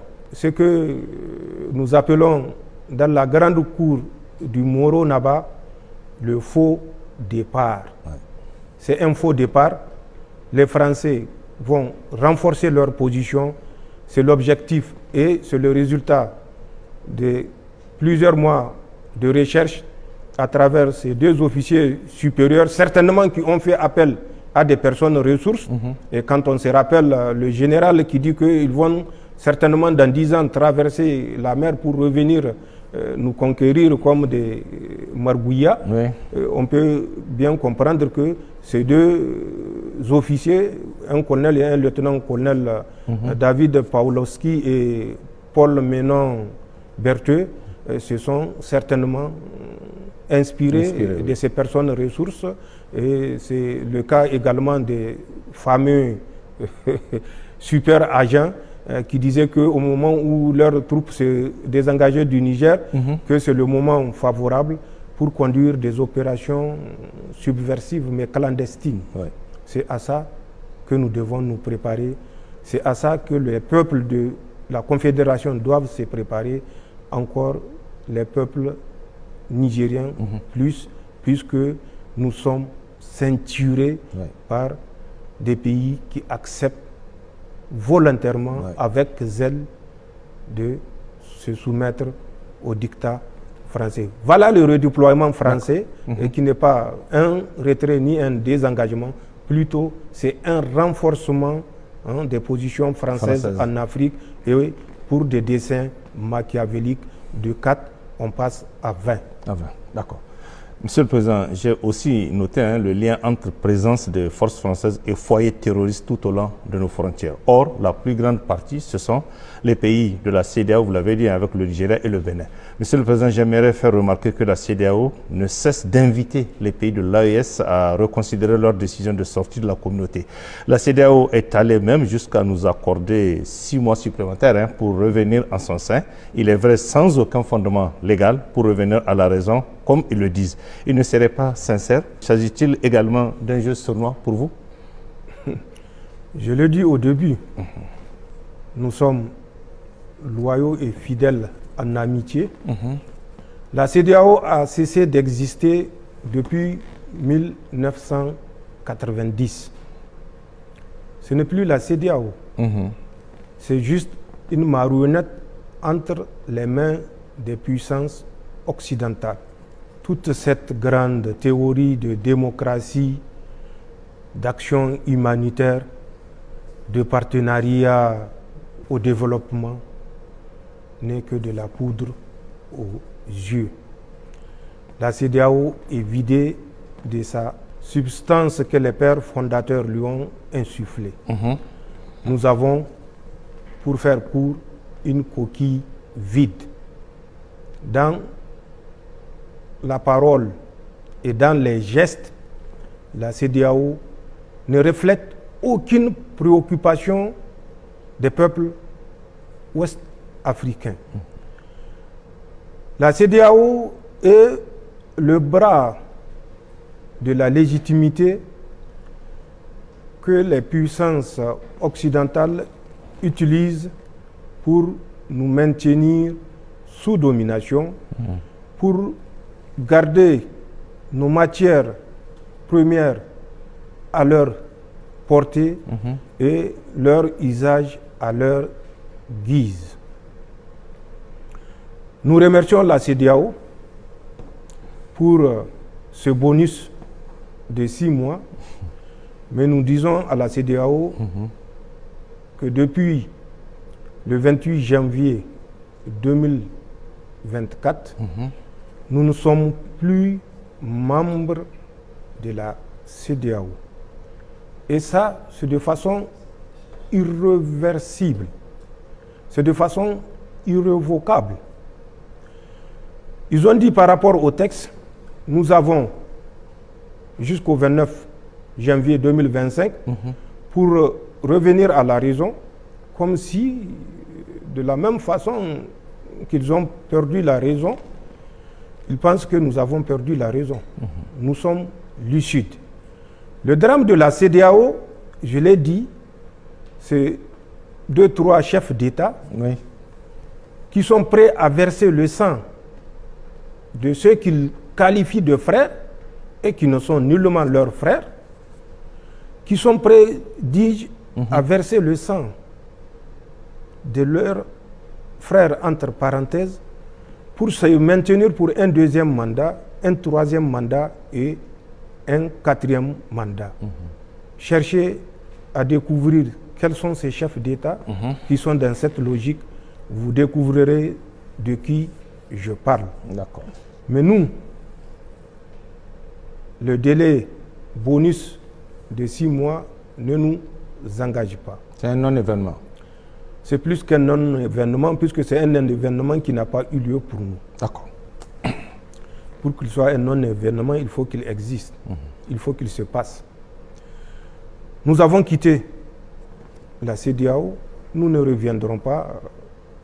Nous ne sommes pas, comme l'a dit le roi Faisal, Abdul Aziz, paix à son âme, nous ne sommes pas ces gens-là, ces faibles-là, qui acceptent de se soumettre et de se coucher devant le fort.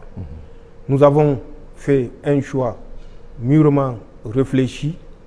Nous savons où est l'intérêt de la Confédération, où sont les intérêts de nos peuples du Sahel, et nous savons les intérêts que défendent ces puissances occidentales. Ce n'est pas pour faire notre prospérité. Si ces chefs d'État, pour les raisons que je viens de dire, concèdent aux puissances occidentales, eh bien, que ces chefs d'État leur concèdent leur territoire pour qu'ils exploitent à merveille. Mais ça ne sera pas chez nous et ça ne sera pas dans la Confédération. Et ça, c'est une certitude. Que ceux qui acceptent de se soumettre au fort se soumettent. Nous avons fait un choix. Nous savons que c'est un choix difficile. Et nous avons pour devoir moral de tenir tous ensemble face à ce choix difficile, face à ce choix où c'est une question de survie pour nous. De la même façon qu'il est une question de survie pour la France, que vous voyez déjà, l'uranium qui lui manque a provoqué une certaine situation catastrophique où des familles sont condamnées à fouiller dans des poubelles. Face à ça, vous croyez que la France nous laissera tranquille? Il faut être naïf pour le croire. Et je l'ai dit, nous ne sommes pas naïfs. Nous laissons la CEDEAO qui a fait ce choix de la naïveté à continuer dans cette naïveté. Le bonus ne nous engage en rien. Nous sommes résolument et nous sommes déterminés à poursuivre notre chemin pour le bonheur de nos populations, bonheur basé sur la souveraineté de nos ressources naturelles et sur la souveraineté également de notre labeur, puisque jusqu'au 25 juillet, les Nigériens travaillent pour la France. Les ressources nigériennes appartenaient à la France. À la France. Donc, nous avons fait un choix, nous nous assumons. Et nous appelons l'ensemble des peuples africains conscients, l'ensemble des peuples africains qui ne sont pas prêts à se soumettre au plus fort, de rester avec nous et d'être avec nous. D'accord. Monsieur le Président, pour finir cet entretien, quel sera votre message à l'endroit du peuple nigérien et de nos concitoyens de l'AES? Message ou les messages que j'adresserai au peuple nigérien et au peuple de la Confédération, et au-delà, au peuple africain, sont les suivants. Pour les Nigériens, nous suivons certaines personnes qui pensent que le contexte est un contexte qui prête à des positions partisanes, un contexte qui prête à des positions dilatoires. De Nigériens qui pensent que c'est le moment de jouer aux apatrides. C'est vrai, ils l'ont fait. Beaucoup l'ont fait et ils sont actuellement en fuite. Ils ont signé des documents autorisant les forces étrangères à bombarder le peuple nigérien. Nous sommes conscients, en toute communauté, il y a des renégats, mais que ceux qui sont sur le territoire nigérien comprennent que le combat n'est pas le combat du CNSP. C'est un combat de tous les Nigériens. Le CNSP a fait sa part en délivrant ce pays de la domination coloniale, néocoloniale et impérialiste. Quand j'écoute, malheureusement, des personnes instruites, docteurs ou professeurs ou chercheurs, qui pensent que le simple fait, par exemple, de déchoir ces renégats qui ont incité à détruire le Niger de leur nationalité, que cela est un acte d'injustice. Je me dis que le Niger a malheureusement des jours sombres, puisque, pour un peu caricaturer, c'est un aveugle qui est guidé par un autre aveugle plus aveugle, parce que non seulement il est aveugle, mais il est sourd et muet.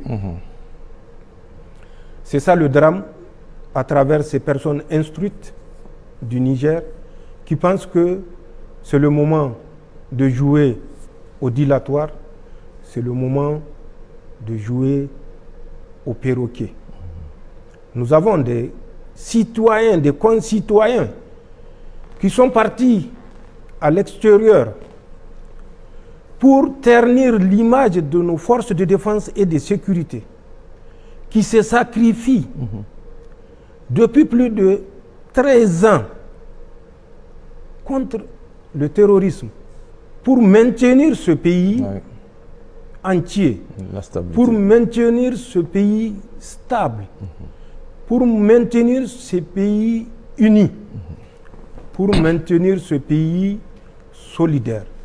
Et que des gens s'attaquent pour des besoins ou des intérêts égoïstes et partisans à nos forces de défense et de sécurité et les qualifier de tous les noms d'oiseaux. Ceci est inacceptable et que ceux qui pensent qu'ils peuvent en toute liberté s'adonner à ça feraient mieux de prendre les chemins de la vingtaine de fuyards qui sont dans les pays voisins ou en Occident. Nous ne permettrons pas que nos forces de défense et de sécurité, qui ont consenti d'énormes sacrifices, soient vilipendées, soient discréditées, soient clochardisées à travers les mots de certaines personnes irresponsables et inconscientes. Je rappelle l'histoire parce que malheureusement, on découvre que beaucoup de Nigériens ne connaissent pas leur histoire. La déchéance de la nationalité. Mais, et c'est ce qui est regrettable, et c'est ce que je disais, l'aveugle sourd-muet qui tire un aveugle qui lui sort de guide. Et c'est la situation dans laquelle le Niger s'était retrouvé et que, avec l'aide d'Allah, Inch'Allah, nous allons y remédier tous ensemble. D'accord. En 1959, Issa Diop, c'est un député national, El Sawaba. Quand le mouvement Sawaba a été dissous, Issa Diop a été expulsé, déchu de sa nationalité, qu'il ne reconnaissait même pas, les autorités de l'époque, et expulsé purement et simplement du territoire national. Lui, c'est le plus chanceux, parce que d'autres membres du mouvement Sawaba ont été poursuivis et lynchés à mort sur le territoire national nigérien, le même territoire que nous partageons aujourd'hui. Exposés à la vindicte populaire, parce que à l'époque, les Africains n'avaient pas compris qui tirait les ficelles. Ce n'était pas Diori Hamani ou bien le RDA qui tirait les ficelles. C'était la France coloniale et néo-coloniale qui tirait les ficelles. Plus tard, c'est un officier qui a été expulsé, je tairai son nom pour des raisons qui me sont particulières, qui a été expulsé du territoire national parce qu'il n'est plus nigérien. Nous, ce que nous avons fait, c'est des dispositions que nous avons prises pour conserver notre pays face à des renégats qui se sont alliés aux puissances occidentales pour appeler au meurtre des Nigériens. Vous croyez que nous allons hésiter une seule seconde pour mettre à l'écart 20, 30 Nigériens pour préserver la vie de 26 millions de Nigériens? Que les Nigériens comprennent que la lutte que nous avons engagée, Dieu merci, avec nos frères de la Confédération, est une lutte noble. C'est une lutte de survie. C'est une lutte d'affirmation de notre dignité en tant qu'être humain tout court. C'est une lutte d'affirmation de notre souveraineté et de notre droit à assurer notre autodétermination en tant que peuple sahélien tout court. C'est une lutte de libération des esprits et des mentalités qui se sont résignés et, au pire des cas, qui ont accepté avec fatalisme le sort qu'on leur présente comme inévitable. Nous appelons les Nigériens à ne pas céder à cette campagne d'intoxication, de désinformation des Français et leurs acolytes. Ils ont essayé l'utilisation des terroristes. Je l'ai dit et je l'ai décrit ici. Ils n'ont pas cessé. C'est tout simplement une façon de changer de fusil d'épaule. Face à l'unité des forces de défense et de sécurité, appuyées par un peuple vaillant, il faut passer par la désinformation pour nous diviser. Et c'est ça qui avait cours ces derniers temps que vous constatez et que j'appelle les Nigériens à faire preuve de discernement. Prenons le cas de Chatouman ici à Petelkoli. Qu'est-ce qui s'est passé? Bien avant ça, il faut que les Nigériens soient reconnaissants envers leurs forces de défense et de sécurité. Les Français avaient instruit les mouvements terroristes d'empêcher les Nigériens cultivent dans leurs champs. Tirer à vue sur tout agriculteur ou éleveur nigérien qui va s'opposer à cette injonction. Les forces de défense et de sécurité se sont réunies et elles ont, à travers des planifications harmonisées, monté plusieurs opérations, dont entre autres celle de la zone Nia, qu'on a appelée la Kalkanei, et qui avait pour objectif de permettre, coûte que coûte, que les Nigériens sèment, cultivent, récoltent et emmagasinent. Ils ont effectivement essayé de nous empêcher d'atteindre notre objectif. Allah subhanahu wa ta'ala est avec les justes et les forces de défense et de sécurité ont consenti d'énormes sacrifices, que ce soit ici du côté de la rive droite, que ce soit dans la zone Al-Bahaw, qui est une partie de la région de Tillabéri, que ce soit dans la zone de Chara, qui est la zone de Tawa, que ce soit dans la zone de l'opération d'Amissa, qui est dans la région de Dosso, que ce soit une partie de Tawa également, que ce soit dans la zone de Frauta Bouchia, qui est dans la région de Maradi, ou que ce soit au niveau du secteur 4, la région de Difa, les forces de défense et de sécurité se sont mobilisées pour permettre aux Nigériens d'aller au champ et de produire. Les Français ayant échoué n'ont pas abandonné. Il fallait coûte que coûte prouver au monde qu'après leur départ du Niger, le ciel est tombé sur la tête des Nigériens ou sur les têtes des Nigériens et qu'il va falloir prendre attache avec le Conseil de sécurité des Nations Unies pour évoquer le droit d'ingérence humanitaire. C'est en ce sens qu'ils avaient crié à la famine, vous vous rappelez, il y a quelques mois, le long du lac Tchad. C'est ça. Ils ont annoncé que ça ne va pas, les récoltes n'ont pas donné. C'était juste du dilatoire. C'était pour s'installer dans le lit du lac Tchad. Ils ont annoncé au Niger, déjà du 20 au 26 juillet de cette année, que des éléments des forces de défense et de sécurité sont tombés dans une embuscade. 500 morts. Ensuite, ils sont revenus vers le 26 pour dire autant pour nous, nous avons révisé le bilan, c'était 200 morts. Récemment, vous avez suivi à travers ce qui s'est passé à Petelkoli. Petelkoli, c'est de la lutte informationnelle. Qu'est-ce qui s'est passé à Petelkoli?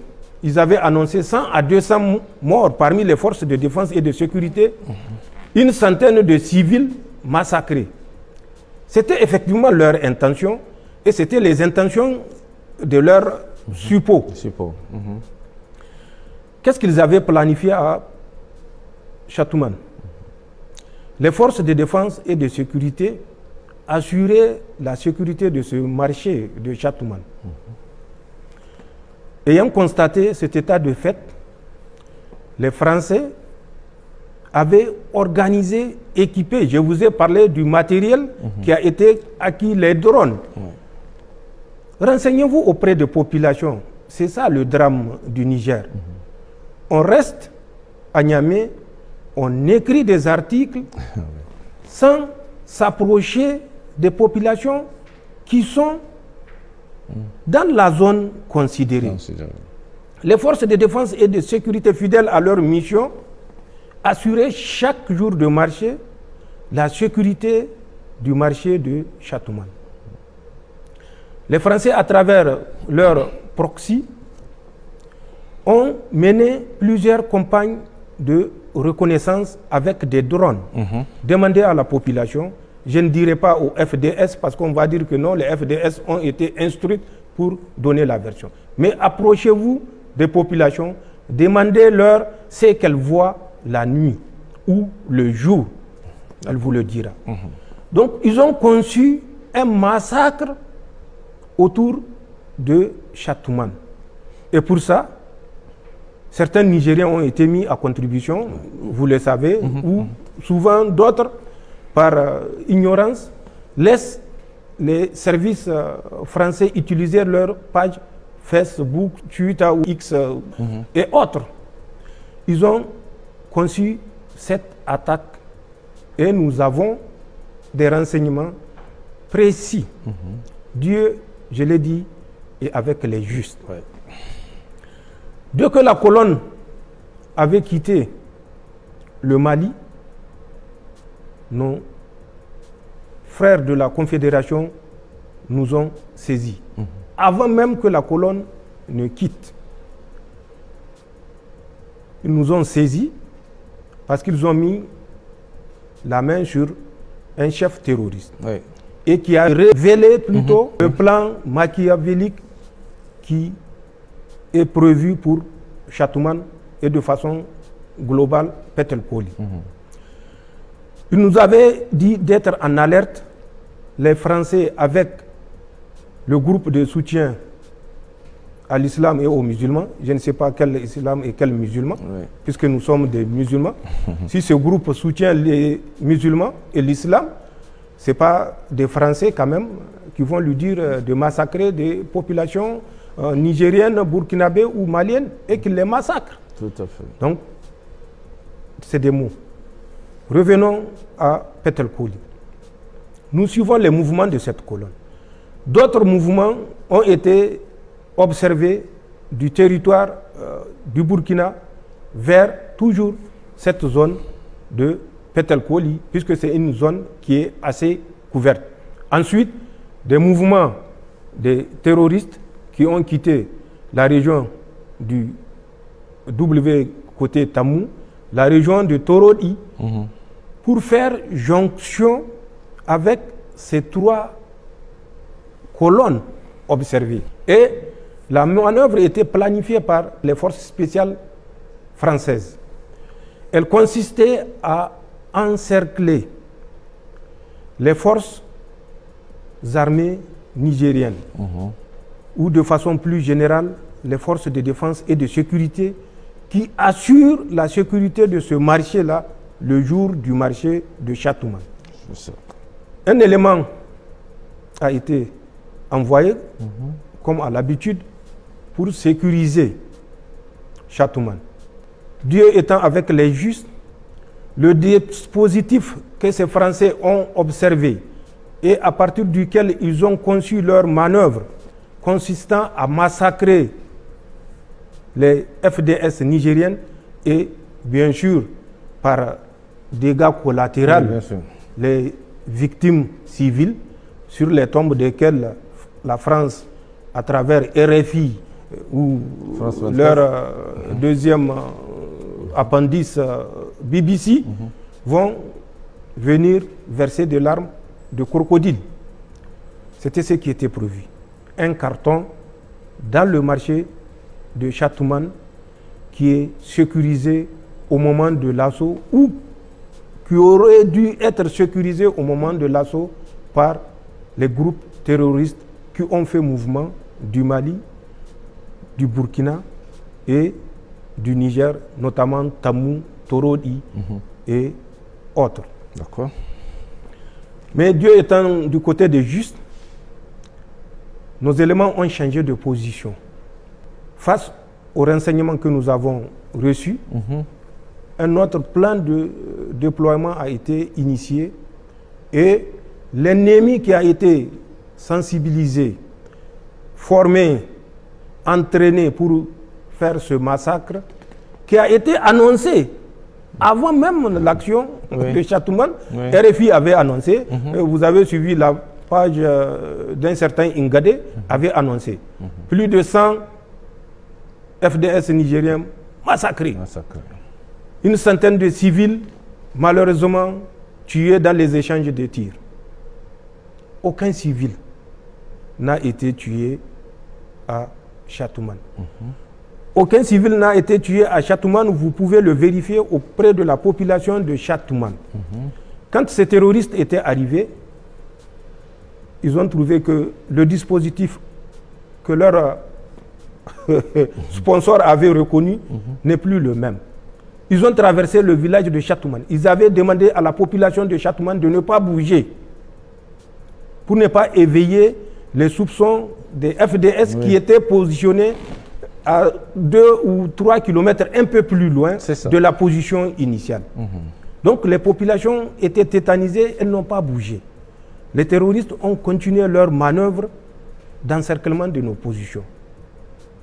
Ce qui s'est passé, à un certain moment, les FDS nigériennes vont observer le mouvement de 3 motos.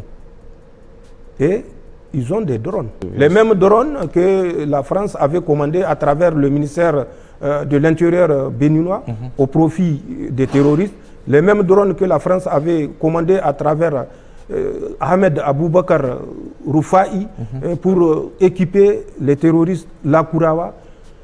Nous avons des drones, petits drones tactiques plus performants. Ils ont utilisé ces drones et au cours de la reconnaissance, ils ont constaté cette manœuvre d'encerclement. Oui. Et c'est là où, compte tenu du nombre mobilisé par les terroristes, avec, bien sûr, l'appui de leurs sponsors, les éléments ont fait des tirs de fixation sur l'ennemi pour essayer de l'empêcher de se déplacer et pouvoir se réorganiser et dans l'ordre se soustraire de la nasse que les terroristes étaient en train de tisser autour de nos forces de défense et de sécurité. Donc c'est dans cet échange de coups de feu qu'une de nos Toyota a été touchée, où il y a eu 5 martyrs. Et puis, au cours toujours du combat, pour que les FDS se repositionnent, se réorganisent, il y a eu 5 autres qui sont tombés. Ce qui fait malheureusement 10 éléments de forces de défense qui vont tomber ce jour-là. Aucun civil n'est tombé. Vous pouvez demander à la population de Châtouman. Je ne dirai pas à RFI de venir demander, puisque RFI ne peut pas venir demander. Mais les suppôts de RFI qui sont sur notre territoire, nous le savons et qui sont nombreux, peuvent aller se renseigner et donner le résultat à RFI. Aucun civil n'est tombé à Châtouman. Pour se rattraper, puisqu'ils ont découvert certainement, puisqu'ils ont des infiltrés, même dans les campagnes, qu'est-ce qu'ils ont fait? Ils ont fait le montage de Libiri. Regardez bien les images de Libiri. Demandez à la population de Libiri qu'est-ce qui s'est réellement passé. Vous comprendrez la malveillance avec laquelle la France est déterminée à mettre le Niger au pas, au prix des sacrifices des milliers et des milliers de Nigériens. Malheureusement, comme ils l'ont réussi au Nigeria, je ne sais pas si vous avez vu une récente étude qui fait qu'à le 23 mai 2023 au 24 avril 2024, 600 000 Nigérians ont été tués par les mouvements terroristes. Plus de 2 millions ont été pris en otage, avec à peu près 3 milliards de dollars de paiement de rançon. Ces chiffres que je donne, c'est les chiffres du Bureau national de la statistique du Nigeria. Vous pouvez vérifier, et ils ont communiqué. 600 000 tués, 2 milliards 790 millions de dollars. De rançon. Exactement, de paiement de rançon. Et ça, c'est ce qui a été officiellement enregistré. Il y a des paiements de rançon qui se font à l'insu des autorités. Bien sûr. Ils sont nombreux. Donc, c'est pour vous dire, c'est cette même situation que la France veut créer au Niger. Nous n'allons pas nous taire et il n'est pas de notre responsabilité de nous taire. C'est une façon d'appeler les Nigériens à comprendre les enjeux, à comprendre ce qui se passe et à éviter d'être les porte-voix de la France néocoloniale. Le message que je lance aux compatriotes nigériens, c'est de continuer à garder cette flamme que nous avons allumée pour notre indépendance totale, allumée. Le message que j'ai envers les Nigériens et les autres peuples de la Confédération, c'est de continuer à prier pour que nos États restent debout. Aucune puissance, quelle qu'elle soit, n'est au-dessus de la puissance d'Allah subhanahu wa ta'ala. Le message que je lance, c'est un message de solidarité entre peuples nigériens et entre peuples de la Confédération.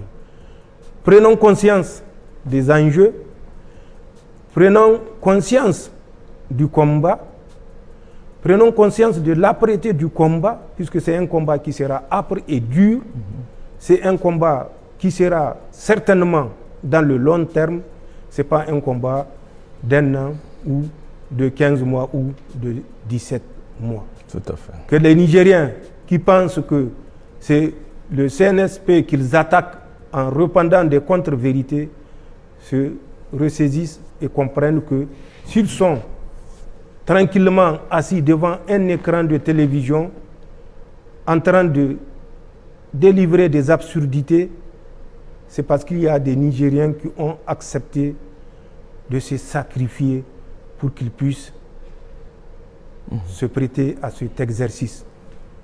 Par respect pour la mémoire de ces martyrs, que ces martyrs soient civils ou militaires, par respect envers leur mémoire, nous devons dire la vérité sans esprit partisan, ni clanique, ni malveillance aucune. Restons solidaires. Nous profiterons pour souhaiter bonne fête de Noël à tous nos frères nigériens et de la Confédération. Qu'ils restent vigilants parce que la menace est réelle, qu'ils restent vigilants lors des commémorations de ces fêtes de Noël et de fin d'année, puisque la malveillance est sponsorisée au vu et au su de la communauté internationale et de certains renégats et dirigeants malheureusement de nos pays africains.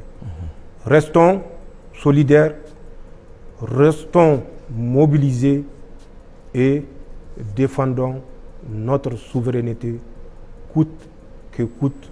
Le chemin a été indiqué par nos forces de défense et de sécurité. Le chemin a été indiqué par nos chefs religieux. Le chemin a été indiqué par nos vaillants peuples, alors que les renégats se tiennent pour dit. Le Niger, le Burkina, le Mali ne retourneront pas aux chaînes de l'esclavage. Nous nous sommes libérés et nous nous sommes définitivement libérés, Inch'Allah. Aucune pression, aucune menace, aucune injonction ne saurait nous ramener dans le juron du Niger d'avant le 26 juillet 2023 ou dans le juron de la Confédération ou de l'Alliance des États du Sahel avant le 31 juillet 2023, puisque précisément c'est le 31 juillet 2023 que la Confédération est née. Le 16 septembre, ce n'est que la formalisation de l'acte de naissance de la charte de l'Alliance de Liptako-Gourma. Bonne chance à l'ensemble des Nigériens et des peuples de la Confédération. Restons vigilants, déterminés et fermes. Voilà les messages que je tiens à annoncer à mes compatriotes et à mes frères de la Confédération. Je vous remercie. Monsieur le Président, merci pour cette grande interview consacrée essentiellement, je l'ai souligné en début de cet entretien, sur les questions sécuritaires avec ce projet funeste de déstabilisation de notre pays et de l'ensemble des États de l'AES. Un projet qui, on le voit, et selon les informations que vous-même vous avez voulu partager avec le peuple de l'AES, est une réalité, d'où la nécessité pour tous nos concitoyens et l'ensemble des populations de l'AES d'être très vigilants. Excellente soirée à tous. Au revoir.